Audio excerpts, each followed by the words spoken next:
ভাই আপনি দূরে যান কেন, এদিকে আসেন না, এখানে আসেন, আমি দেখাই আজকে প্রোডাক্টটা।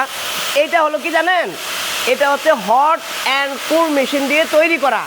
এই যে ডিজাইন জাস্ট এইরকম কাটা ফাইবার, এই যে এরকম কাটা ফাইবার দিলে এইরকম হট অ্যান্ড কুল মেশিনের সাহায্যে এইরকম ফাইবারগুলো তৈরি হবে। যার যার ব্র্যান্ডের নাম, সাইজ, যে যেইভাবে তৈরি করতে চায়, এইবার দূরে যান, আপনি দূরে যান।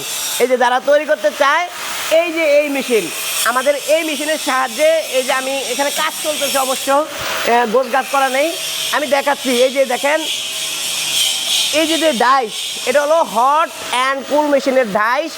এই ডাইস দিয়ে হচ্ছে আমাদের এই মেশিনের সাহায্যে আপনারা এই কাজ করতে পারবেন, এই ফাইবারগুলো তৈরি করতে পারবেন।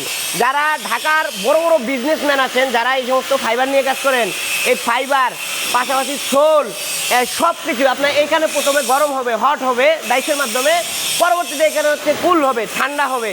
এগুলোর মাধ্যমে কিন্তু আপনারা এই প্রোডাক্টগুলো তৈরি করতে পারতেন। এই প্রোডাক্টগুলা আপনারা হচ্ছে তৈরি করার জন্য চায়না থেকে মেশিন ইম্পোর্ট করেন বা বিভিন্ন দেশ থেকে মেশিন আনেন। আপনার সেই ভোগান্তি শেষ করার জন্য আমরা প্রাইম মেশিনারিজ আপনার জন্য এই হট অ্যান্ড কুল মেশিন তৈরি করতেছি। যাদের এই মেশিন প্রয়োজন, আমাদের প্রাইম মেশিনারিজ এসে ভিজিট করে সরাসরি দেখতে পারবেন।